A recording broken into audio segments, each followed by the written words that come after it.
Hello, everybody. Welcome to this episode of K9s Talking Sense. I'm your host, Cameron Ford, broadcasting live from out here in Scent City, Las Vegas. On this episode, I wanted to do something different, a discipline that we have not covered really before, and that is the world of bed bug detection. Now, many people looked at bed bugs and said, wow, this is going to be really good business. And there was definitely the gold rush period.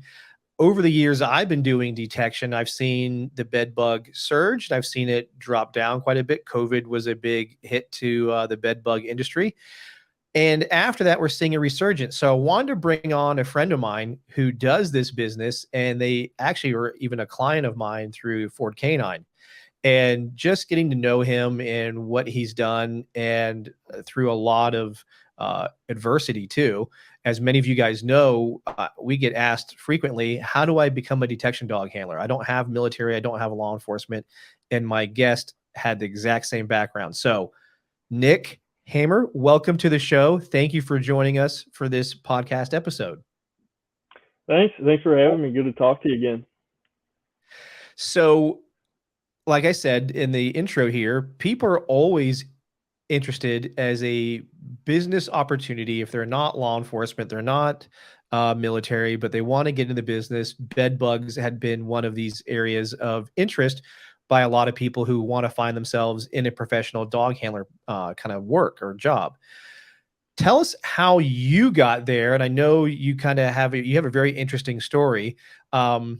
And how this happened. And like I said, you did it through some pretty tough conditions. So I'll let you kind of just tell us your story and how you got to where you're at today with owning a company that does bed bug detection.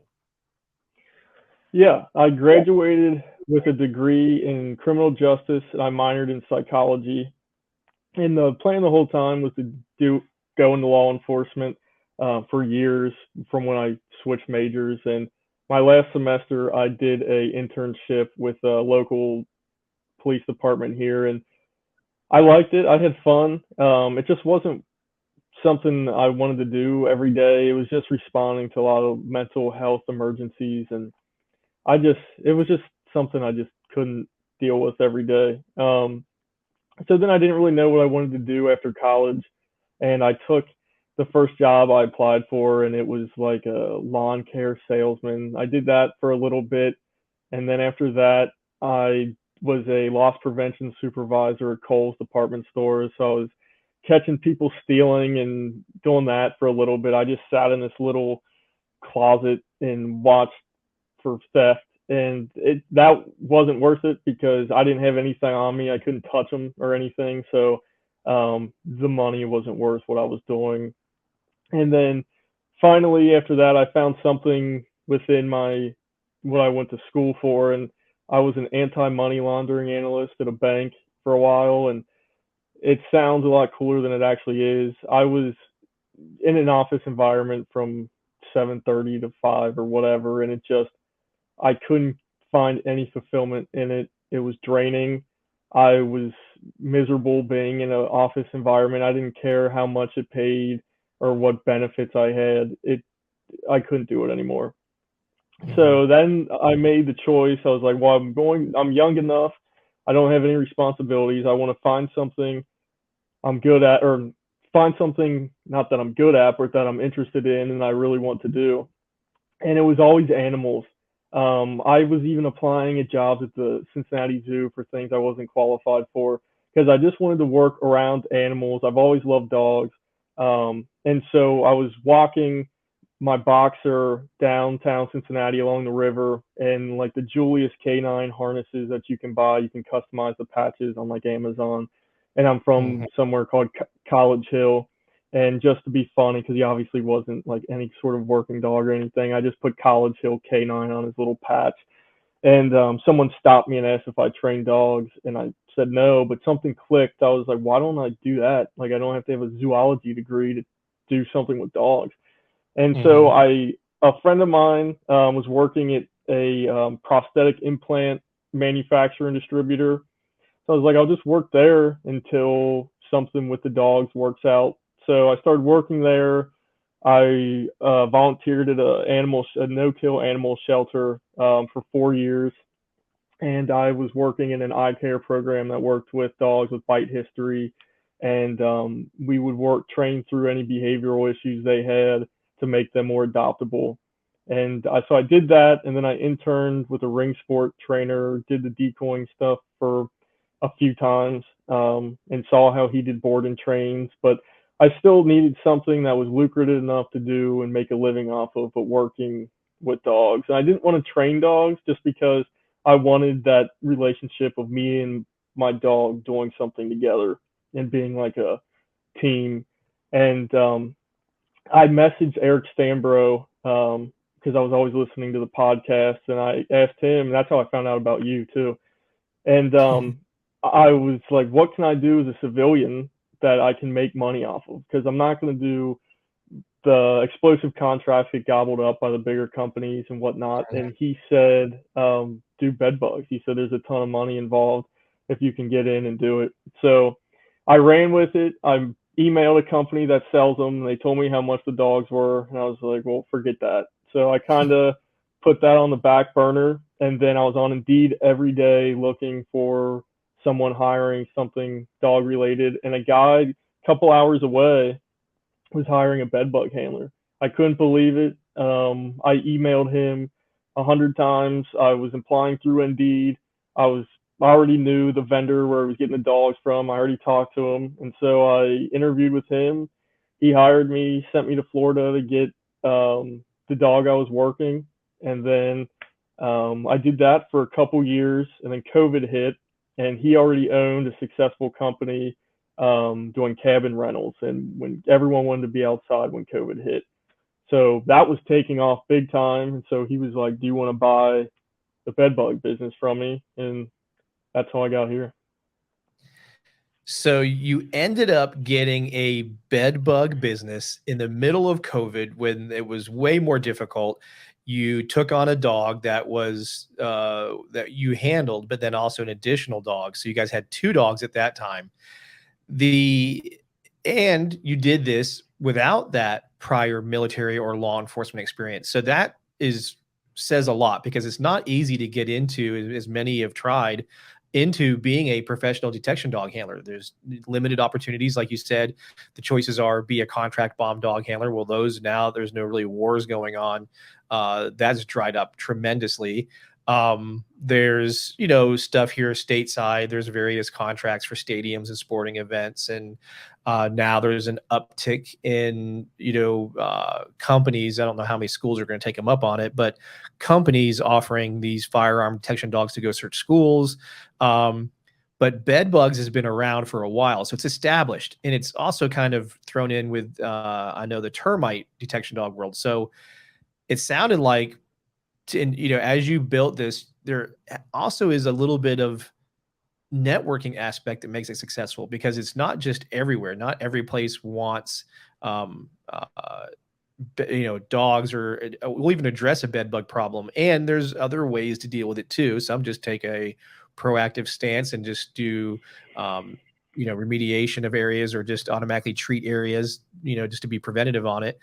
So, and I know I'm going to crush some dreams here, but, I'll let you fill in the gap. But you basically just search really nice hotel rooms. You don't really do anything that's very dirty or disgusting. You guys just, being a bed bug dog handler is just searching really nice, cool hotel rooms, getting to eat some really nice food at some of these places. They'll feed you there. You'll get paid like, maybe 10, 20 bucks a room. And gosh, how many rooms are in a hotel? A lot. So I could probably be at a hotel for a week and make a few $1,000s. That's how it works, right? I wish. If it was, then I would definitely be turning down some other places. No, it's you can give them the reality of it. You can tell them what it's really like. Yeah, you're going to be going to some places every month that there's no words to describe. Just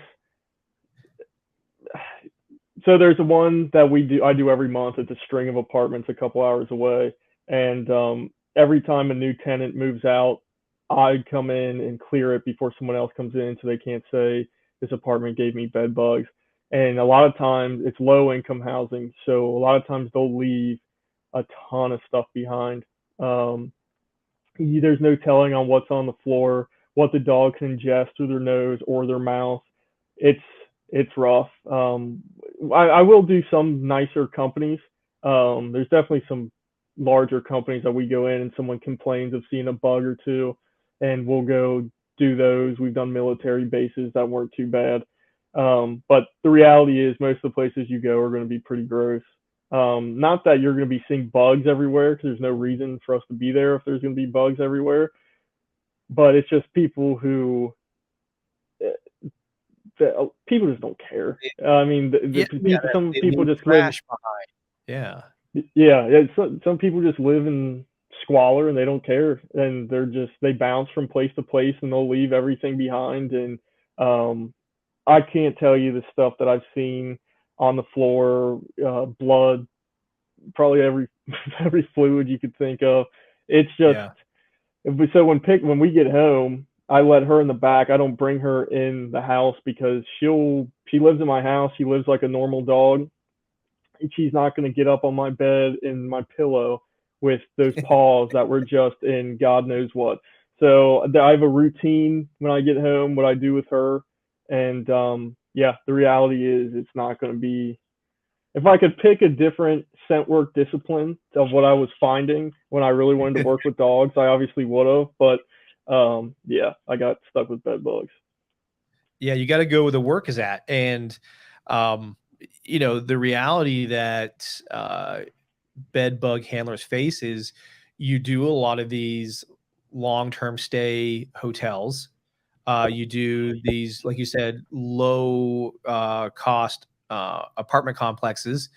And with that comes a type of living condition that most people would not put themselves in. I mean, as sad as it sounds, a lot of these places are just that step above homeless. And you're dealing with things like, like you said, there's narcotic issues. So there's needles, there's, like you said, every kind of bodily fluid around. That's just people just, I don't need to use the bathroom. I'll just do it right here, and then they're out of there. And then now that either apartment owner or like the hotel company itself has to make the place ready for the next occupant. And that's where you guys come in to also help reduce or identify any potential bed bug issues. So it's not just a worry about, oh, is my dog going to get bed bugs on it? And then I'm bringing those bed bugs home. It's actually all of the other little cooties and bugaboos that you got to worry about being a bed bug handler and cleaning those things off of you and the dog before you go home. Speak a little bit about I know a lot of times people are concerned like, oh, if I do bed bugs or I go to a really bad area, how much concern do I have of the bed bugs being on me and or also on my dog? It's not really a concern because most of the places we go into, it's not going to be like a heavy infestation more than likely, because if they're seeing a ton of bugs, if there's a lot of activity, there's no reason for a dog to come in and tell you you have them, because you already have them. So I'm not around that too much. That is the one good thing. I've never had a bug on me. I've never had one on any of the dogs I've worked. They don't really like the temperature of the dog's blood, so they're not their first option to feed off of. They don't really move that fast. They don't jump. So out of everything, that's really not a big issue. Now, do you wear like any protective clothing? Do you wear like the Kyvex suits? Is there anything that you do preventative to keep some of the nastiness? Like, do the shoes you wear, do those not ever go in the house? Or what are things that you do to protect you as the human when going to these places and dealing with bed bugs? No, you just really want to wear flat. The bottoms of your shoes want to be flat, so if there was something on the ground, they couldn't like crawl up into like one of the grooves of your shoes. But no, I just wear. People don't like you wearing stuff that says, like, I would never wear. Where's this at? I would never wear this on a job because they don't want it to say bed bugs. Like I have an Explorer, it doesn't say anything about bed bugs, so I just don't wear anything that says why I'm there. But no, I don't wear anything different unless they tell me that this building has this or that, but then I wouldn't be there because I don't even take the dogs into a place that's been treated recently, like for bed bugs. We have to wait 30 days. One, for the dog's health. Two, they're not going to smell the waxy exoskeleton of a bug over a chemical pesticide. But no, I don't wear anything abnormal Extra. or unusual. Yeah. Now, I mean, you don't pull up with your Explorer or Crown Vic that looks just like a cop car that says "Caution K9, stay back. My dog will fucking kill you if you get near it." Then you get out with a little beagle. So I that is run into that from time to time when I've seen some of the training. They pull up with short of a police car with like, I'm like, what do you got on this? Like, why is this like set up like a cop car? You're just out here searching bed bugs. And then the point that you made, which was most of the clientele do not want to draw attention that there's a dog team there looking for bed bugs. It's funny you mentioned that. So this is actually going to be kind of hypocritical. So I do drive an Explorer that it's an Interceptor, and the reason I bought it was because the whole inside of it is plastic. So I can wipe it all out. There's nothing, I'm not going to have fabric in there that eats any of the odor of these places that I go into. Because some of these places I go into, I'll come out of it and my clothes will smell like that place when I get home. Yes. So I strategically, it took me years to find an Interceptor that wasn't just like, because these departments just beat them into the ground. They let them run all hours of the day. So I found one. I flew to Chicago to get it, drove it home with low miles. It was in Texas. It didn't go through any crazy winters, and it was all plastic. And I did put a little sticker on the side window where the kennels are that just says it's temperature controlled, because I do jobs that I'll have the Spaniel and the Beagle both with me because I can't overwork them. And the Beagle just bays like crazy when I leave him in the car. So I don't need I don't need someone breaking my window open because they hear that. So it is temperature controlled. And so I pull up to some of these places that are these rough areas that I'm going into in this Interceptor with a little emblem on it. And I just did one a couple weeks ago, and there was a drive-by shooting 2 weeks before I went there, and they turned around the corner and shot up all these apartments. And I was there 2 weeks later in this Interceptor, and it crossed my mind when I pulled in. I was like, what am I doing? Like, I might just have to live with the smell and the fabric because this isn't the safest route to go. Well, you do bring up an important part. So as much as I was giving hell to the ones that, like I said, throw K9 really big on the cars and caution, stand back, dangerous animal, and then all of a sudden, like I said, a little Beagle or a Spaniel comes out of it. But I fully, absolutely agree, even though I don't do it, but put on this K9 and vehicle is temperature monitored, because there are plenty of people who all of a sudden these days, and rightly so, concerned about the welfare of the dog in the car, and they may or may not know that the vehicle is temperature controlled, and some of the newer cars even people have the camera systems in them now too. But yeah, so I was, being sarcastic in that sense, because I've had the ones come rolling up with, like I said, the spotlight on there, the push bumpers, the lighting, and I'm like, you're just doing bed bugs at a hotel. What's up with all the extra stuff? And the point you just made, which is a really important one, when you go to some of these places, you do not even want to come close to looking like a cop, because in many areas, cops aren't really something people like that much. So you end up drawing your attention to yourself, and not in a great way. So we'll jump off the vehicle situation there for a second. Now, the dogs have to be selecting the right dog, because one of the things that we'll get, fairly frequently is people will contact us and say, "Hey, I have Fifi. Fifi's a really nice dog, man. She searches everything in my house. I can't get her nose to stop. Loves to just find everything. She finds every cigarette butt I put out in the house, all this kind of stuff." So it's way more than that when it comes to having a bed bug detection dog, right? I mean, just because a dog likes to search will not necessarily make it automatically a great dog for bed bug detection. Talk about what's important for selecting a bed bug dog, and maybe even why the old saying goes, why does size matter? Yeah, it's the most important thing, and it's everything. And for instance, so I started doing nose work with my Malinois just because something fun to do with him. It'll make me a better handler with the bed bug stuff. And I could learn something from a lot of those sport handlers. There's just things to learn from them. They're good at what they do. But there's like tiers. There's a different tier of the dog you need for certain jobs.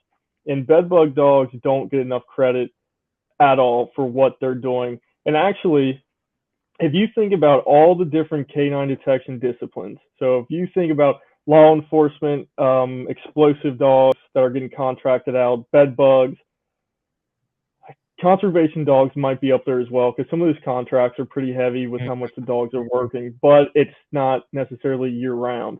It's usually for a grant for whatever.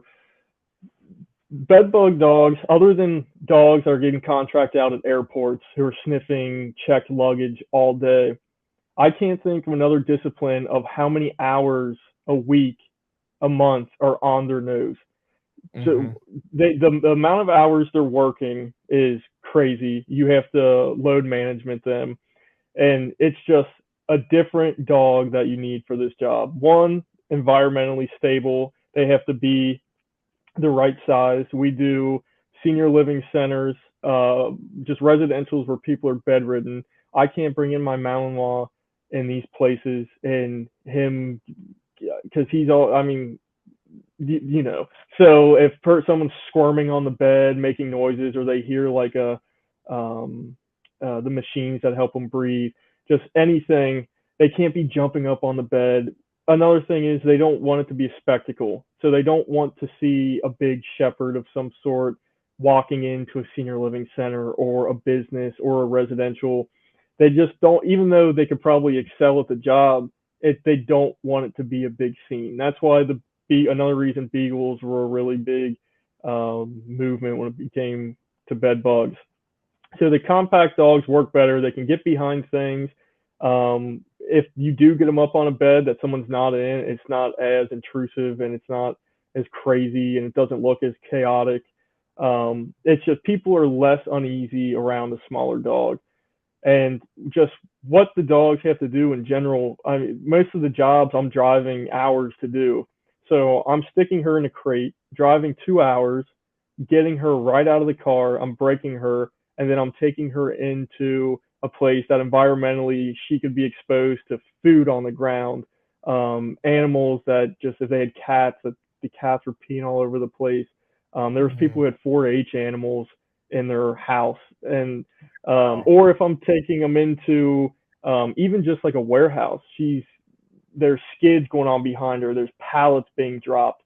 So when it comes to environmentals and just the dog being able to work through all these different distractions and not only working through it, but also doing it at a rate that's still successful and at a rate where you're still comfortable charging these people money for having your dog inspect what they're doing, it's a part of the reason why I would probably never try to train them myself unless it was a last resort, because the washout rate, it's got to be, I mean, you would know better because you were selling some of them, but it's got to be pretty high with what these dogs are doing. And that's why when I was going through your handler school, we went to the Siegel apartments that were literally paid by the day. They didn't care who lived there.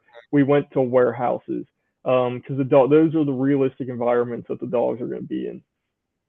Yeah, it's a important point. You nailed it on the head with a lot of those things you brought up, which was you need a dog that can handle the level of distractors in these environments and stay motivated to work. Another aspect kind of is the look. A dog that doesn't look intimidating, that doesn't look like too law enforcement like, something that's approachable, that but blends in, that people don't automatically just assume, oh, they're there for a particular searching reason. And like you said, the Beagles have been popular. Now the Spaniels are getting popular because just within those two breeds, you have one that's a hound, and it likes to work with nose to ground, genetically really strong. And then you have one that's a flushing type of dog, a bird dog that uses its nose up a lot, but it's also a very active dog. Since you've had both types of dogs, and you've seen other dogs out there from the Labradors and things like that, give us a rundown on your opinion on what it's like to work from a Beagle to a Spaniel to what you've seen. Even you have a Malinois yourself, like you said, you don't necessarily use it for bed bugs, but talk about the breeds, pros and cons, and what you've learned by working these different breeds. Yeah, so I worked two Beagles, the one that I originally got when I started doing the bed bugs, and then I worked a Beagle I still work every now and then, which was another guy's who worked for our company. He passed away unexpectedly right before I bought the company, and I inherited his Beagle as well, and because I couldn't let that dog go anywhere else but to come with me. So working Birdie and Copper, Birdie is different than Copper. So I worked Birdie for 3 years, and I would say getting her to work and not have her nose velcro to the carpet was a bigger job in itself than me just doing the job I was there for. I was more worried about how it looked, getting her nose up off the carpet and not just had her head down the whole time than me doing what I was there supposed to be doing. So with the Copper's a little bit better than that, but Beagles are predisposed to having their nose on the ground. That's what they were put on earth to do. Detection wise, I, I love Beagle. She's my favorite dog in the house, but detection wise, she just was not cut out for it. I don't know. People still use a ton of Beagles. They can be different than the ones that I've used working. I have just found that working a Spaniel, as you said, she's more of a flushing dog. She's not predisposed to having her nose on the ground. Working with her in these nasty environments is way easier. It's way less stressful. I don't like she will pick some stuff up off the ground every now and then, but she's a dog. But it's Mhm. not hard just pop her on the harness because it's connected to a harness. Just one, she comes right back up and goes right back to work. She's not rummaging. And then even with the Malinois, he's not. When I do nose work with him, I mean, I wish he was a bed bug dog because he's great. Just environmentally, he's not there. But yeah, it's night and day. Like I've told you before, it's almost like comparing a 2003 Civic to a modern day 2022 whatever sports car you want to compare it to. They just work completely different. It's more flowing, it's more smooth. But that's just from my experience. I know there's great Beagles out there that do it. But when you go to these seminars, even that I go to, seminar certifications, you'll talk to the other handlers. They'll tell you my Beagle has a half collapsed trachea, mine has trachea damage, so we have to work on the harness, whatever, whatever. And there's a reason they have trachea damage, just because every job they go on, it's just Mhm. yanking and yanking and yanking to get its head off the carpet. Yeah, no, is a very important thing that people may not consider at first. Um, and again, I've run into it where people have reached out to us and they're like, "Hey, do you have any Beagles for bed bug detection?" I'm like, "No." You know, any it always comes down to the dog in front of me. Um, but I do stack the deck to look for dogs that have very biddable type personalities, that also have genetic capabilities that match the type of work I do. And typically, hound type breeds aren't best suited for that, but doesn't mean they can't. There's plenty of them out there. But with that said, they are harder to find. So, where if you just shift to a different breed, in my case, the Spaniel is based on the size requirement that works really well for bed bug detection, as well as, like you said, the ability to work through environments with heavy distraction. They fit that bill really well, and they were more abundant, and I didn't have to search for so many to find the right one. And like you said, there's also an image that comes with it because of those beginning companies, that said, "Hey, the Beagle is what we say is a bed bug dog, or what we say is a termite dog. And it would focus on those breeds because of that. So I had to do sometimes some conversation. Sometimes I was like, hey, it doesn't matter. I don't care what it is. It better be a Beagle. So we always, the saying that people have heard hundreds of times now, get the dog you need, not the dog you want, and you'll be Mm-hmm. far more successful with that. So as we've gone through it here, so you had a business, you realized the clientele that typically look for bed bug detection dog services are going to be the complexes that are typically low income, and or the hotel services that are the rent by the week, month, etc. It's not those really nice ones, though. There are some out there that are the nicer ones that do use dogs preventatively. You also have one now that's warehouses. Talk to us about that. How did warehouses get into needing bed bug detection dogs? So we do, I won't say the company names, but huge companies that ship stuff out to residential homes, or they ship them out to storefronts, and the people packing the product into the box that's going home to, they're finding bed bugs around the stations where they're doing all the packaging. So we constantly, people will find a bed bug in like a skid, or they'll find one in the work truck that they're driving around the property, or like the break room area. And we've done like the commercial laundromats where medical companies will take all their what's it called, like their sheets and whatnot. Places like that, just major companies, warehouses that they ship everything out of, just their employees, when they're packaging the product in their workstations, they found bugs in that area, or they found them in the break room. And so we would go through each individual workstation, we'd go through every break room. And then while we're doing this, I mean, there's not really, everything is like steel or aluminum in these warehouses. Like there aren't many, the softest thing that the dog is actually used to smelling on a day in and day out basis would be like the computer chair they sit at their workstation. So it's a really challenging environment, not to mention the skids that are going by, or the pallets that are being dropped, or the trucks that are backing in to get loaded up. And warehouses don't close, they're there 24/7. So then you got employees walking all around the place is distractions, and they're watching the dog, and they want to know why they're there, and they're talking to the dog and everything else. So yeah, they're some of the hardest environmentally, in that aspect, inspections we do by far.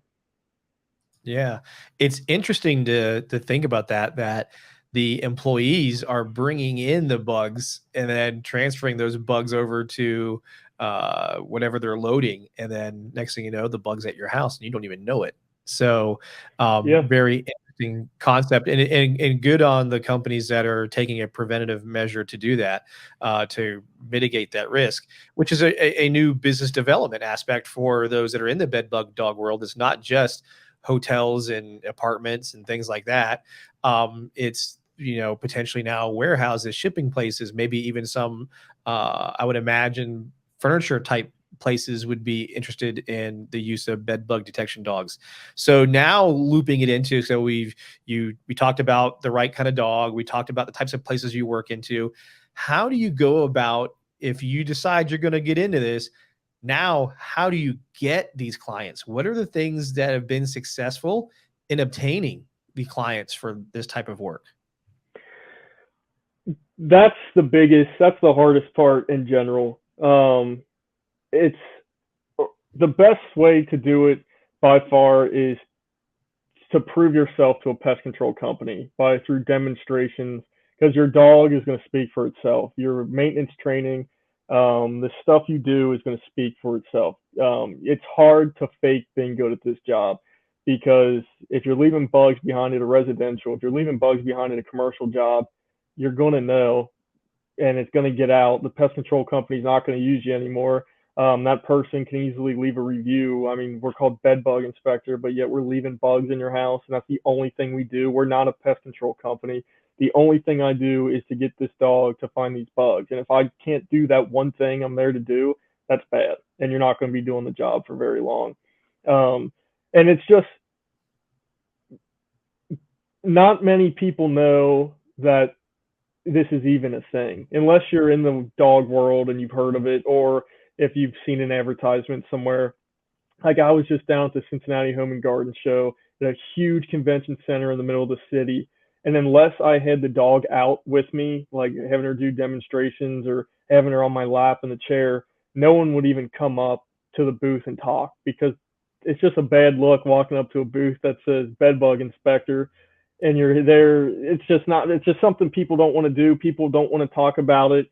It's like a stigma, but yet if you have bed bugs, they don't discriminate. They don't care how much money you make, how big your house is. I've done multi-million-dollar houses, and I've done double wides in the middle of nowhere.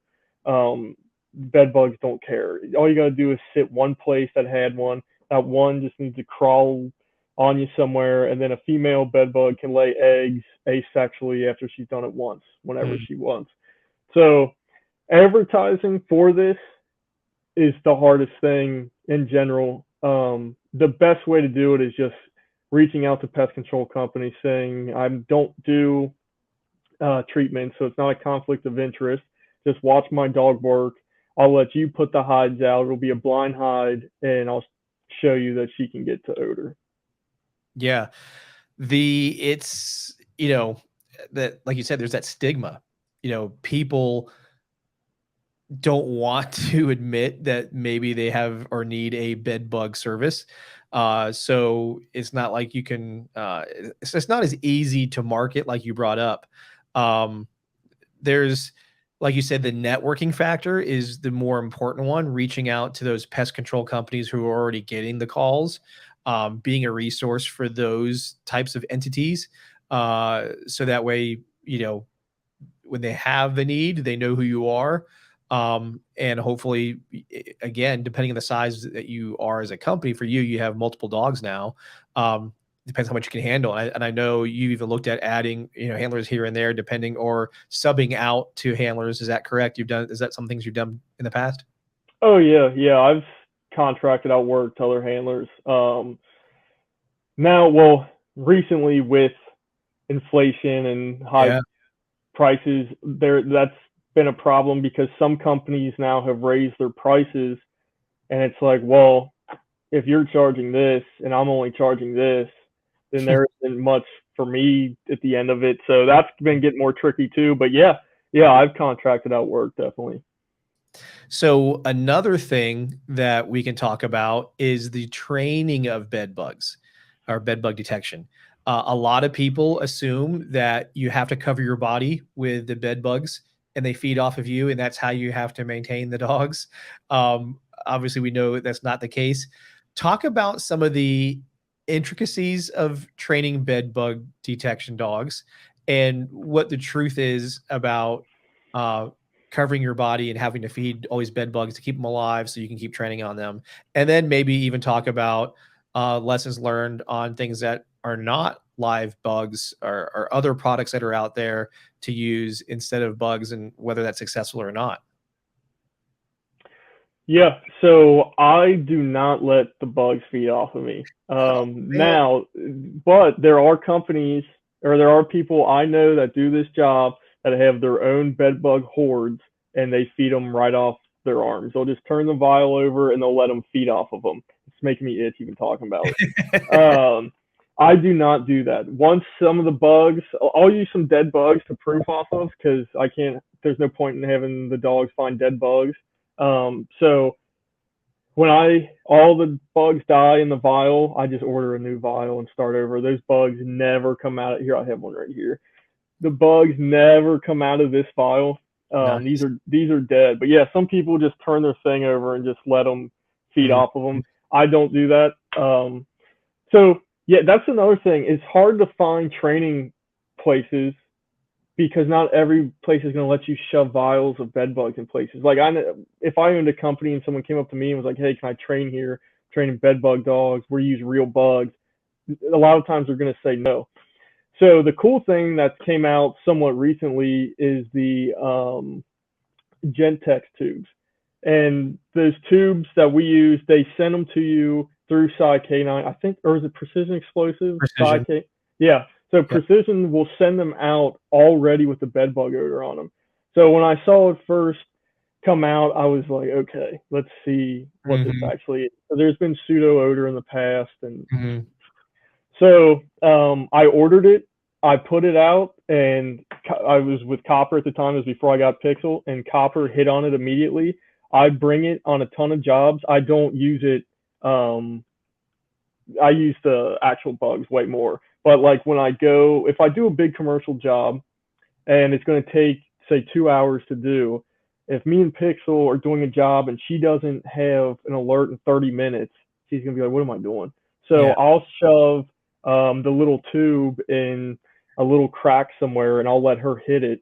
Or before I bring her in the building, like if I know the building and I know how long it's going to take, I'll put out some and I'll let her hit her, keep her motivated, and she hits them every time. I've never had an issue with those tubes. So the recency of that coming out has been awesome, because then I can go to a commercial area and be like, no, I don't have to use real bugs. But yeah, keeping bugs at first was weird, because not many people want bed bugs in your house. But no, they're in the vials. They can't get out, and I don't let them feed off me. Yeah, I learned the same lesson when I got into training the bed bugs, which is you can buy them from various places. I buy them from Dakota Bed Bugs, and they're generated usually like at universities, laboratories. They have the bug colonies, and they sell you them for, in some cases like around $1, $2 a bug, and you get your vials with X amount of bugs in them. You can tell them how many bugs you want each one. And the average lifespan of the bugs in the vials is about 3 weeks, give or take. You got to be careful when the jar starts getting filled with feces and dead bugs, because now you're going to be reinforcing other odors you don't want to do in most cases. And then, like you said, with now the advent, actually one of the show sponsors is the company Get Scent, and Get Scent has those tubes that Precision Explosives, which is another sponsor, ironically, that sells them already impregnated with the bed bug odor, which then mitigates even further risk of you having to take the bugs someplace. And it may have happened to us in the past where a bottle of bed bugs dropped, hit the floor, and broke, which meant it was a very quick cleanup, dousing with some alcohol and cleaning up the area and getting rid of the disaster of the bugs popping out of the jar when they hit the floor. But it was very contained. So those are the things that you do have to deal with having bugs as training aids. And I think even the harder part, and you can confirm this or talk about it more, is all of the proofing aspect, the teaching of finding the bugs. And in most cases, finding bugs in the real searches is actually easier because there are more of them than what that little tiny surface area at the top of a bottle is. But it's the proofing. It's dealing with all of the distractors that are out there. The dealing with getting my dog not to alert to dead bugs, or the feces and things like that. Some people have had people say, no, I want to find the dead bugs. But a vast majority are like, no, I only want to have my dog indicate on live. So talk about what you're dealing with, proofing and distracting. Yeah, having them on dead bugs does nothing for us, because we'll go into residentials that they just treated, and then if that person didn't sweep all those dead bugs up, there's going to be still, or if they put the casings on the mattress, there's still going to be dead bugs inside that casing. But there isn't any live ones. There isn't an infestation, so we don't want our dogs alerting on a dead bug. So we have to proof them off dead bugs, fecal, and the plastic of this, and even like the netting we'll use to proof them off of. We'll proof them off food. So the thing I've used for proofing is actually, I might pronounce it wrong, the Honda Sport boxes. I see I bought those, and then I'll put like a toy in one, I'll put food in one, I'll put blank vials in one, I'll put tape in one, because I'll tape the vials of stuff, and then I'll run her on those boxes, and that really helps. But yeah, the daily maintenance training, or I don't do it daily, but the maintenance training of what you have to proof off is just another job in itself, because you're going to come across every single odor that most likely on an inspection that I'm training with, like plastic. There's a ton of things made out of plastic. The smell of the cardboard, there's cardboard boxes everywhere. There's probably going to be dead bugs. There's definitely going to be food. So the proofing aspect alone is just another job in itself. Yeah, without a doubt, that is to me the hardest part is the proofing, the cardboard, the vials. You got to have, like you said, the dead bugs. There's so many things I need to make sure it's in the environment, the rubber gloves, cotton, etc., so that way the dog isn't honing in. Because sometimes certain dogs, they don't all hone in on the same thing. Certain dogs honed in on the cardboard in the tube. Certain dogs have honed in on the handler scent. Certain dogs have honed in on the dead bug or the fecal matter. And you have to constantly give the dog all of these different pictures so they know which is the one that gets reinforcement, which is some work. And so not only are you searching as a bed bug handler, your normal search work is a lot of spaces, room after room after room, or warehouse or what have you. Then you have to do all that maintenance training to make sure your dog isn't inadvertently cueing in or honing in on non-target materials, which ends up being a waste of time. Like I said, the cool part though that I did sit back and go, you know what, that is nice on the reality side of things, was that the dogs finding bugs in reality was actually easier than finding them in the tubes that we would hide in the various locations throughout training. So that was a unique aspect that was, different. Most times training is easier than reality, but in this case, reality, because there's usually a infestation. So on that topic, when you guys do find bugs, what's the typical infestation that you find as a bed bug handler with the dogs? A lot of the ones that I'll come across when I do get alerts, a lot of it is apartments. Everyone's moved out, and it's a blank apartment. If they didn't leave much behind, I'm doing outlets, I'm doing vents and stuff. I'm doing the floorboards. A lot of them would be like along the carpet, where the carpet meets the floorboard, or around the outlet, or a vent in that area where like the backboard of the bed was up against the wall. Those are the areas. Anything wood, we tend to find them. Like the back of a headboard, the slats of a bed, we might find them. But we typically don't come across like a huge infestation, because again, they probably already know they have an issue, and there's no reason for us to be there. Um, Computer chairs are another one. Oh, another big one is cubicles. Like the cubicles have those Carpet walls, kind of like the fabric walls. I won't say carpet, but fabric type dividers. Yeah. Dumbest thing ever made. Dumbest thing. I don't know why companies keep doing it. It's ridiculous. They can easily come out, bite, and they go right back in between those two fabric walls of that cubicle. And then people treat them, and it's a lot of times it won't kill them because they just stay there. And if the residual of the treatment runs out, they just wait it out and they'll come back out. So, and then a lot of times those cubicle walls are connected, so then they can just come out through a different cubicle wall. It's crazy. Those are another big hot spot as well. Yeah, it's pretty crazy. Being a bed bug dog handler also requires you to be a good pest control type experience, to know where these bugs are going, where they live, how to get rid of them, how to treat them. We have a local guy here, Diego, who's really good about that stuff. I mean, he taught me more about the bugs just being around him for a few minutes, and he's definitely helped Natalie and the other trainers I've had with their education on the bugs. And we joke around because there's difference between what we refer to as the thug bugs, the bugs that he finds in the environment, versus the bugs that come from those nice little jars.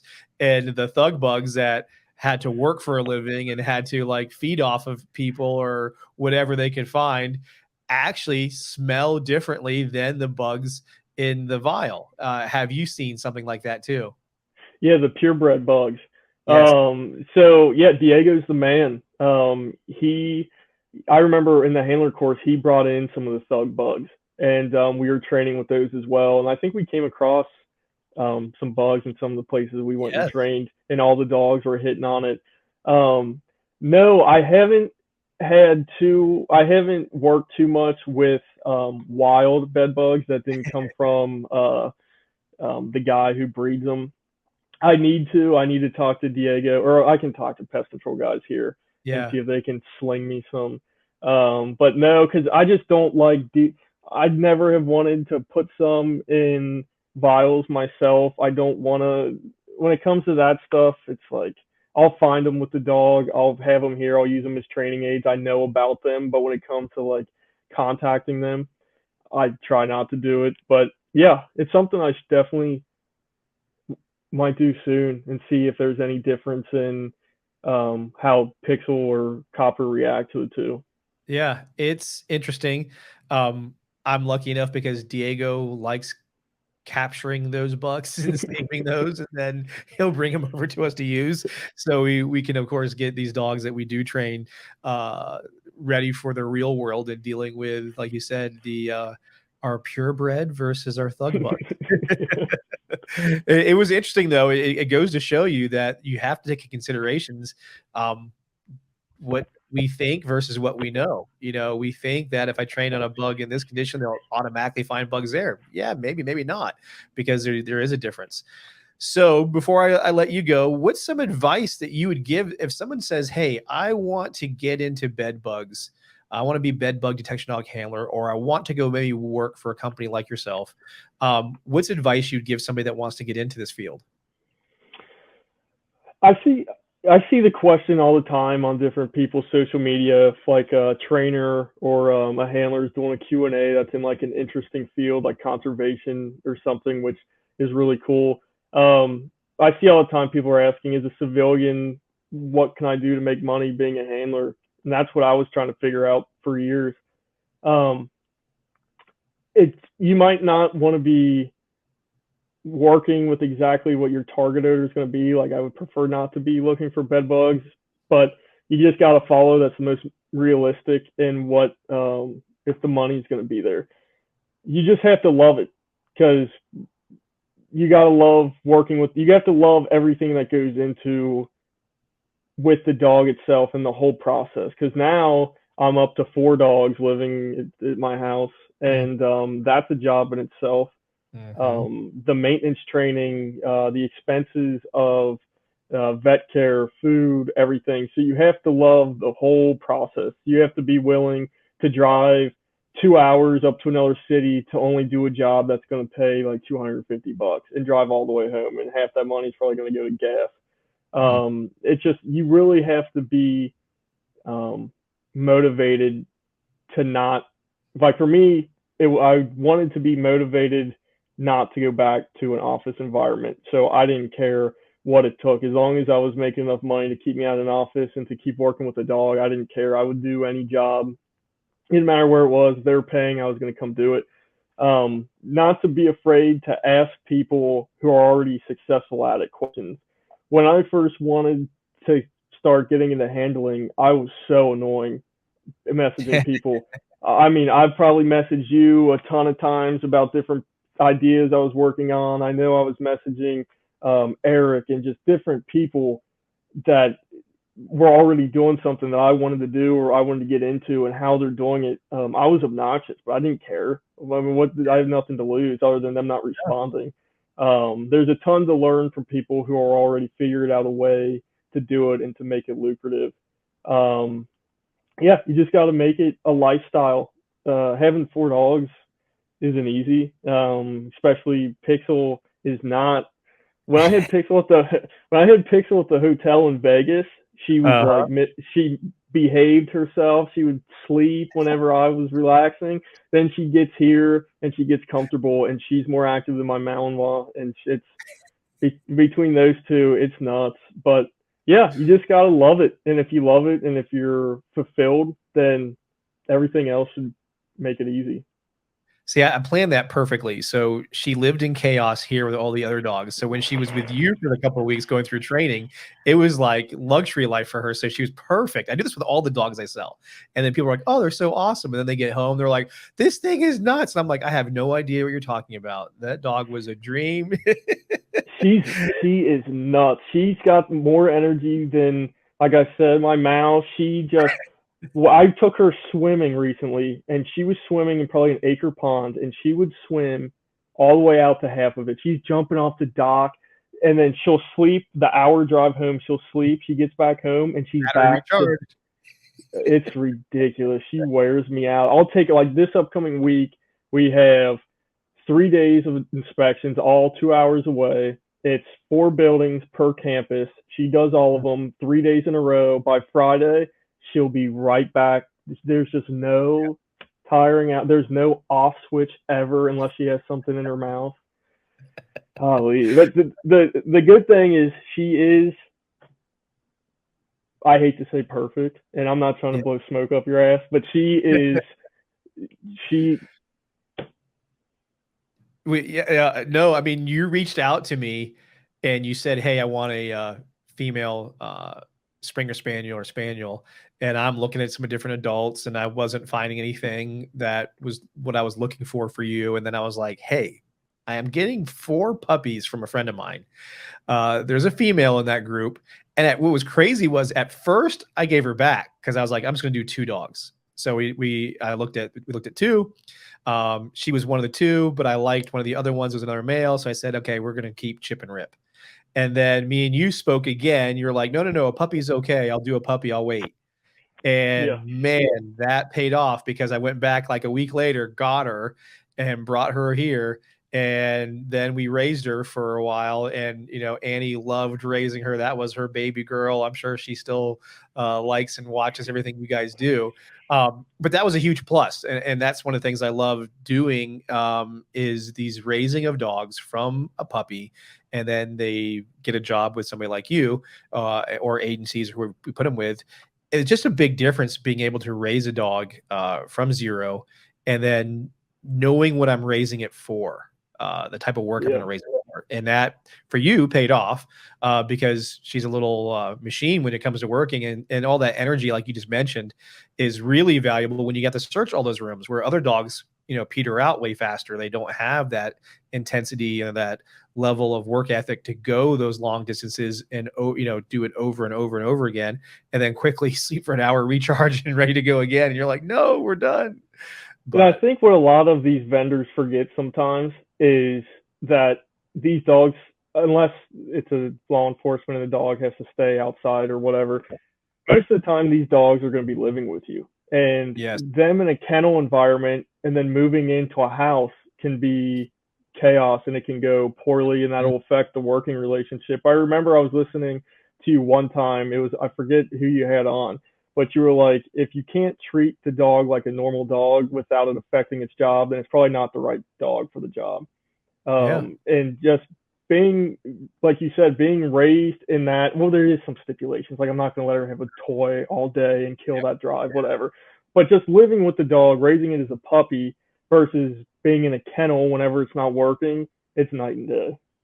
Yeah. Well, I mean, the world that you're in, bed bug conservation, other detection dog programs clearly show that you can have dogs that can interact and live in your life, live in your house with you, with rules and conditions, and it doesn't kill this drive. There's not this fear, which I find ironic sometimes on the law enforcement, or maybe even not so much search and rescue, because they do, a lot of those individuals have dogs live in their lives with them.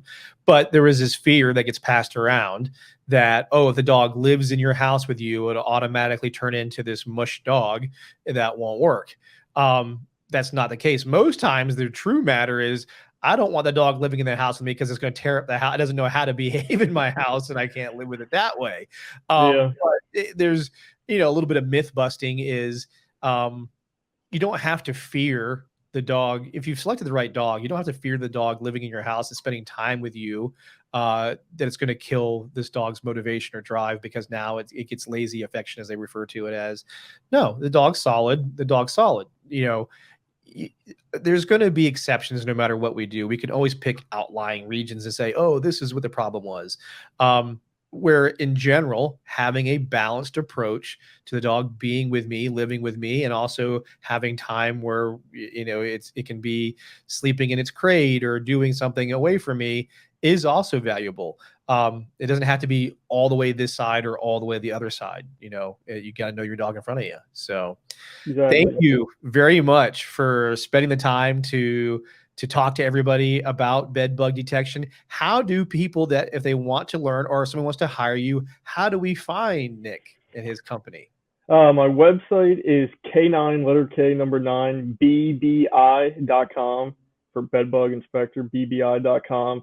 I have social media as well. It is K9 _ BBI. And then I have a personal one that I post a lot of dog stuff on too, and that is NICHO _ my last name, Hamer. Yep.